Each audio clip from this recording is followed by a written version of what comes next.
সমস্ত প্রশংসা সেই মহান রাব্বুল আলামিনের, যে মহান রাব্বুল আলামিন আমাদেরকে এই রাত্রির অধীনে সমমনা লোকদেরকে, মুরব্বীদেরকে নিয়ে একত্রিত হওয়ার তৌফিক দিয়েছেন। এখানে সকলেই আমরা বলি আলহামদুলিল্লাহ। আসলে বলার কিছু নেই, দুঃখ নিয়ে আসছি, দুঃখ আমাদের ভরা। বৃহত্তর ময়মনসিংহ এটা একটা বিশাল নাম ছিল, বিশাল পরিচিতি ছিল। এই বৃহত্তর ময়মনসিংহ, কুমিল্লা, নোয়াখালী, বরিশাল সবার কাছে একটা বিশাল পরিচিতি ছিল বৃহত্তর ময়মনসিংহ সিয়ারডার ফোরাম। যিনি আজকের আয়োজক আলহাজ শাহজাহান এই মন্ডলকে সামনে নিয়ে আজকে মুরব্বী যারা বসে আছেন স্টেজে, ইসলাম ভাই, রশিদ ভাই, শাহরম ভাই, যারা আছেন বসে, তারা এই আলহাজ শাহজাহান আলী মন্ডলকে সামনে নিয়ে বৃহত্তর ময়মনসিংহের সিএনএফ ফোরামকে যেভাবে ব্যবহার করেছিলেন, ঢাকা চিটাগাংয়ের সেই নন স্টপ গাড়ির মতো চলতেছিল। হঠাৎ করে 4 নাম্বার গিয়ার থেকে 2 নাম্বার গিয়ারে চলে আসলো, গাড়ি থমকে গেল, বৃহত্তর ময়মনসিংহ সিএনএফ ফোরামকে দ্বিখণ্ডিত করে ফেলল। এটা আমাদের আশা ছিল না। এটা কি আমাদের আশা ছিল? বৃহত্তর ময়মনসিংহ সিএনএফ ফোরাম নির্বাচন আসলে বৃহত্তর ময়মনসিংহ সিএনএফ ফোরাম আলহাজ শাহজাহান আলী মন্ডলকে কে নিবে? কারাকারি ফেলে দিয়েছে।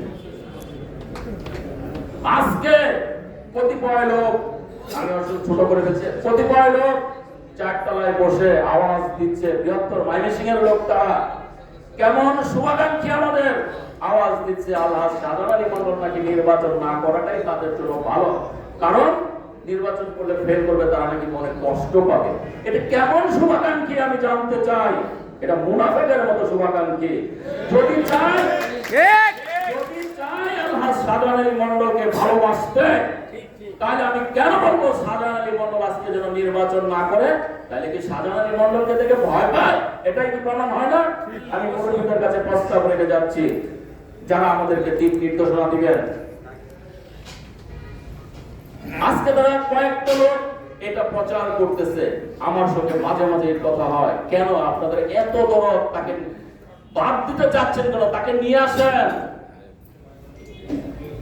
আরেক ভাই আছেন, তিনিও আমাদের প্রচার করেন আমাদের সামনে। কি প্রচার করেন জানেন? যে আমার সাথে শাহজাহান আলী মন্ডলের কোনো দ্বিধাদ্বন্দ্ব নাই, আছে আরেকজনের সঙ্গে। কিন্তু যখন বলি আলহাজ শাহজাহান আলী মন্ডলকে তাহলে ভোটটা দিয়ে, কয় এই সময়টা নাই। তাহলে কিসের আদর? শাহজাহান আলী মন্ডলের আদর আছে? ভালোবাসা আছে? না। আজকে আমরা সিএনএফ এজেন্ট, আমাদের হাতিয়ার হচ্ছে লাইসেন্স। গত 3 বছর আগে এই লাইসেন্স রিনিউ করতে কোনো ব্যাক পেতে হয়নি। আজকে 3টি বছর যাবত লাইসেন্সের কালো আইন তো এনবিআর জারি করবে, তাহলে নেতা কেন? নেতা আমরা বানাই কেন? তারা বলে লাইসেন্স কাগজপত্র ঠিক নাই, এটা নাই, ওইটা নাই, রিনিউ হচ্ছে না। তাইলে আমরা নেতা কেন তৈরি করেছি? হাউজে গিয়ে আমরা কথা বলতে পারি না, নেতাদেরকে ঢুকতে দেয় না ডিসি সাহেবের রুমে। সেক্রেটারি সাহেব আমাকে একদিন আমার সামনে বলেছে, নিচতলায় দাঁড়িয়ে, যে আমাকে ম্যাডাম ঢুকতে দেয়। লজ্জা আমরাই পেলাম। তাই আজকে যে মুরব্বীরা আছেন, আপনারা পথ প্রদর্শক, আপনারা দিক নির্দেশনা দিবেন। আমরা চাই সেই আগের মতো বৃহত্তর ময়মনসিংহ ফোরাম চলক, ব্যবহার হোক। আপনারা তাই চান? আমরা থমকে যেতে চাইনি। আজকে আমাদেরকে আশা দেয়, লাইসেন্স না থাকলেও ওই ভবনের নাকি কি পাবো, আমরা সম্মানই পাবো। আমরা কি সম্মানের লড়াই? তো লাইসেন্স দিয়ে কাজ করার জন্য লড়াই তো আমরা। আপনারা এসেছেন, আপনাদেরকে ভোট দিয়েছিল, ম্যান্ডেট দিয়েছিল সাধারণ সদস্যদের জন্য কাজ করার জন্য। সেই সদস্যদের কাজ না করে আপনারা চলে যান কানাডা, চলে যান আমেরিকা, আমাদের দেশের টাকা কামাই করে আমাদেরকে ফেলে রেখে আপনারা চলে যান। এর নেতৃত্ব আমরা চাই না। তাই মুরব্বীদের কাছে অনুরোধ করে আমি আমার সংক্ষিপ্ত বক্তব্য বিদায় নিচ্ছি।